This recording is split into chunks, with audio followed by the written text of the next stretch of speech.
아, 그게 소위 말하는 이제 정치공학 이런 부분이라고 보면 되나요? 아니, 그냥 정치질. 아, 아주 좋군요. 아주 훌륭한 분을 모시고 오늘 항상 또 좋은 일만 가득하시길 바라겠습니다. 감사합니다.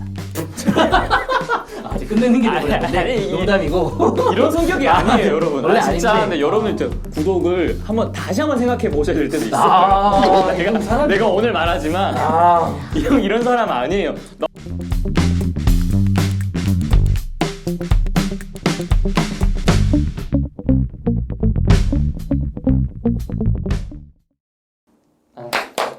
늦었어. 다시 한번. 하나, 둘, 둘, 셋. 안녕하십니까. 반갑습니다. 잠시만요. 웃으면서 시작해야 할 이런 걸 좋아하는 분들이 계세요? 그럼요. 제 트레이드 마크. 우선 알겠습니다. 그렇습니다. 알겠습니다. 네. 반갑습니다. 오랜만에 돌아온 문문자. 드디어 오랜만에 문과 패널분 한 분을 또 모셔서 또 즐겁게 또 촬영을 또 해보려고 합니다. 자, 어떻게 지내셨나요? 저는 그냥 요즘에 또 시국인지라 이제 집에서 거의 살고 있다가 집에서 살고 있다가 네, 제가 초청하니까 갑자기 전화가 나왔군요. 와서 그렇군요. 부랴부랴 올라왔습니다. 근데 제가 또 빼먹은 게 있네요. 자기소개 먼저 해야죠. 저도 이거 오랜만에 들어와서. 잠깐만, 나 이거 처음이라 잘라주세요, 여기. 야, 이런 거 없어요. 이런 거 없어요. 얄짤로 쉽게 잘라주세요. 가요. 제가 잘못한 거이기 때문에 이거 제가 가는 거예요. 알겠습니다. 저는 이름이랑 학과 다 말해야 돼요? 편한 대로 하세요. 아니면 가명을 쓰시던지 뭐 김덕배 이런 거 하세요. 아닙니다. 저는 박재상이라고 하고요. 오. 오늘 반갑습니다. 실명이에요, 실명. 그렇군요. 묵문잡에 나오게 돼서 너무 행복하고요. 네. 저는 지금 정치외교학을 전공하고 있습니다. 광주에 있는 한 소재 대학교에서. 네. 그렇군요. 네. 그 외에 또 없나요? 그 외에요? 저 태권도 4단입니다. 애국인이군요. 애국인. 진짜 국기 태권도 사랑합니다. 국기 태권도 사랑합니다. 그렇군요. 근데 이게 오늘 이거랑 좀 연관이 있나? 아이스 브레이킹 하는 거 아닙니까? 알았어요. 자, 그럼. 오케이. 자, 오늘 또 이야기를 또 하게 됐는데, 그러니까 저 같은 경우는 운공잡을 새로 이렇게 부활을 시키려고 좀 노력을 많이 해왔어요. 그 동안에 뭐 오디션까지는 아니더라도 좀 많은 분들을 좀 섭외하려고 좀 노력을 했었고, 네, 마침 또 저랑 같이 하시던 이제 제이민 형님께서 또 좋은 기회가 있으셔서 또 큰 곳에 또 취업을 하시다 보니까 바쁘셔서 이제 또 다른 분들을 모시게 됐는데 오늘 또 모시게 될 수 있어서 진심으로 영광이고, 네, 그리고 문공잡에 맞게 이제 공학도와 이제 완벽한 뭐 문돌이라고 할 수 있죠. 거의 뭐 정치 외교면 잠깐만. 아이콘 아닙니까? 그 문돌이가 아니라 그 엄연히 정치 외교학은 사회과학입니다. 사회과학. 네, 사회과학이죠. 우리도 그 소셜 사이언스. 소셜 사이언스. 사이언스. 네. 그런 거였군요. 나름의 공학적인 면도 분명히 있거든요. 네. 그게 소위 말하는 이제 정치공학 이런 부분이라고 보면 되나요, 그러면? 아니, 그냥 정치질. 아주 좋군요. 아주 훌륭한 분을 모시고 오늘. 우리들이 우스갯소리로 하는 얘기가 있는데, 그렇죠. 정예과 3명이 모이면 그 호랑이를 소환하고 4명이 모이면 용을 소환한다고 그래요. 3인 성우 이후에 하나가 더 있군요.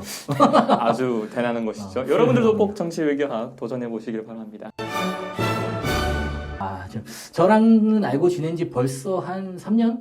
3년쯤 됐죠, 그죠? 횟수로 4년이고 그쵸. 거의 3, 4년 돼가죠. 네. 올해 이어가게 됐고 또 이렇게 또 좋은 자리에 함께 해주시려고 광주에서 서울까지 올라오신 이 노력 그리고 정말 감사드리고 항상 또 좋은 일만 가득하시길 바라겠습니다. 감사합니다. 아직 끝내는 게 되는데 농담이고 이런 성격이 아니에요, 여러분. 원래 진짜. 아닌데. 근데 여러분 이제 구독을 다시 한번 생각해 보셔야 될 때도 있어요. 내가 오늘 말하지만 이런 사람 아니에요. 나 오늘 여기 오기 전에 얼마나 혼나는데. 아닙니다. 그렇게 혼냈다기보다는 진심 어린 격려와 맞다. 그리고 이제 딸기 딸기 에이드와 함께 다져진 또 큰 그림 한 거. 이 형이 이런 사람이에요. 5천 얼마짜리 이제 딸기 에이드 사줬다고 나를 혼낼 수 있는 자격이 있다는 사람입니다. 그런 꼰한 짓은 하지 않으려고 노력하고 있습니다. 여러분이 정치 외교학에 오시면 이런 걸 배울 수 있어요. 역시 훌륭합니다. 역시. 아이스 브레이킹을 좀 간단히 해봤고요. 토론을 이제 한번 들어가 봐야 되겠죠. 먼저 이제 저희 오늘 주제는 사전투표에 대한 이야기를 좀 다뤄보려고 합니다. 그래서 실제로 사전투표가 지금 이제 되고 있는데 여러 가지 이견들이 가끔씩 나오는 걸 볼 수 있었어요. 물론 최근에 치러졌던 21대 국회의원 선거 같은 경우에서는 25%가 넘는, 제가 기억하기로는 6몇 %였던 것 같은데. 여기 이제 나올 거고요. 그렇죠. 여기 제가 이제 후처리 편집을 이제 넣을 거고. 26% 정도가 되는 그런 사전 투표율을 기록했던 걸로 기억하는데 점점 좋아지고 있는 거라는 모습은 있는 것 같기도 합니다. 어느 정도는 인정할 수 있는 부분이지 않을까 싶은데 여기에 대해서 이제 진짜 정치 외교학을 전공하신 우리 학도와 함께 같이 토론을 좀 해보고자 합니다. 그 첫 번째 질문은 먼저 내 삶에서 투표와 관련된 어떤 에피소드나 좀 인상 깊은 경험이 혹시 있으셨나요? 인상 깊은 경험? 투표하는 날이요? 아니면 투표 하는 자체에 날도 대해서? 있고 사전 투표를 해보셨나요? 저는 정말 다행스럽게도 그러니까 이 주제에 딱 제가 걸맞은 사람인 게 저는 이때까지 투표를 전부 다 사전 투표로만 진행했습니다. 네. 그러니까 직접 가서 하지 않고 네, 사전 왜냐면 투표로. 다 관내였거든요. 저는. 다 관내였고. 나중에 또 관내 투표, 그렇죠. 관내에 대한 저는 간단한 관내 투표. 스크립트도 나올 겁니다. 네, 오케이. 관내 투표라서 그래서 어떻게 보면 내 투표 인생은 뭐 많이 있진 않았지만 내 투표 인생의 전부는 그냥 관내 투표였다. 그쵸. 그리고 사전 투표였다라고 생각하시면 될 것 같아요. 그래서 투표에 관련된 건 하나가 더 있네요. 제가 아마 투표를 했을 때 대통령 선거였을 거예요. 그때부터 선거법이 바뀌었는지 그렇게 저는 그렇게 기억을 하거든요. 그래서 그때부터는 이제 뭐 투표하고 나와서 지지하는 거 가능. 그 옛날에는 원래 투표 날이나 그날에 이제 막 누굴 지지한다던가 아니면 그 투표지를 찍을 때 막 이렇게 찍으면 안 됐었잖아요. 안 됐었죠. 근데 그때부터 가능했었거든요. 그래서 제가 그때 지지했던 정당을 뭐 당당하게 밝히면서 뭐 숫자는 뭐 모자이크 처리 이렇게 막 나오겠죠. 나 한번 해볼래. 움직여보시죠. 이렇게 해볼래 막. 움직여보시죠. 해볼래 막. 그렇군요. 4 역점 아니야. 그렇군요. 몇 대 대통령 선거인지 말 안 했으니까요. 어쨌든 뭐 네. 그럴 수 있죠. 그럴 수 있죠. 어쨌든 당시는 그랬었는데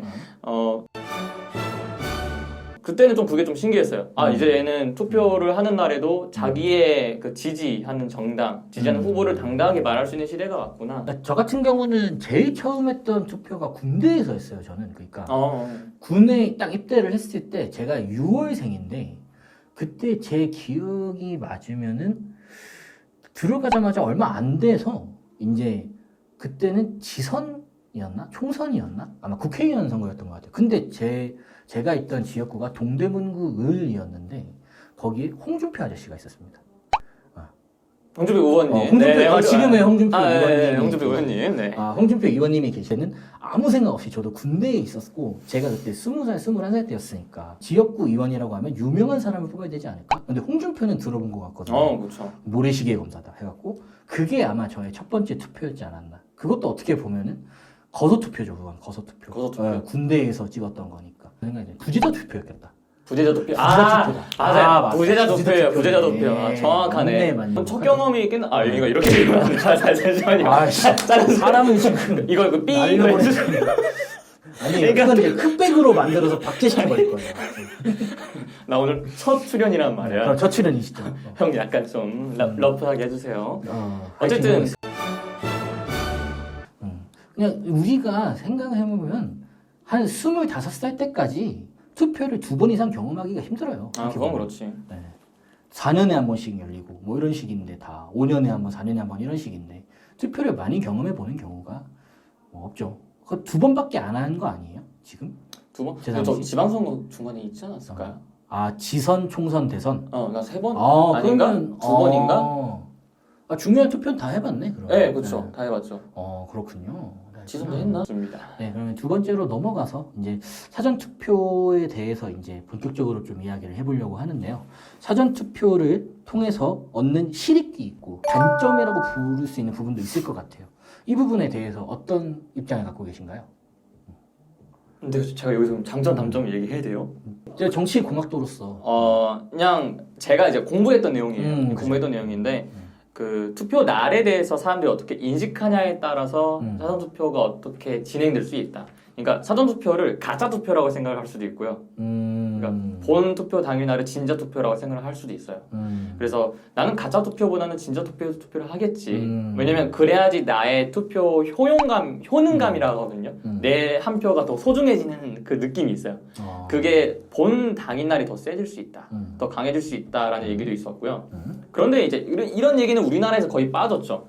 왜냐면 이미 우리나라에서는 사전 투표가 점점 높아지고 있고 우리나라는 특성상 그 지리가 엄청 좁고 영토가 좁고 사람들이 거주지는 서울이지만 일하는 곳은 세종 이런 사람들이 많기 때문에 그냥 내 지역구를 가서 투표하지 못하기 때문에 사전 투표를 하는 경우가 많거든요. 그쵸. 그래서 장점이 더욱더 많을 것이다 한국에는. 그래서 정말 제도에 대한 도입을 잘했다. 그게 성공적이었다라고 생각을 하고요. 단점이 있다면 맞다. 저 그 얘기 있었어요. 저는 처음으로 투표했던 날이 그때도 사전 투표를 하고 나서 투표 당일 날에는 출구조사원을 했었고요. 이번 총선에서는 사전 투표를 하고 당일 날에는 개표 사무원을 했었는데 둘 다 신기했던 점은 사전 투표 때문에 어떤 리서치 조사나 출구 조사가 상당히 안 맞아 떨어질 때가 있다. 이게 약간 재밌으면서도 힘들어요. 그러니까 우리들은 그러면 새벽 3시, 4시까지 접점 인적을 그 끝날 때까지 우리는 계속 봐야 되는 거고 또 보통 출구조사가 나오면서 어떤 정치의 판세나 아니면 자신의 그 투표에 대한 확인을 그때 당시 바로 할 수 있어야 되는데 그게 좀 적거든요.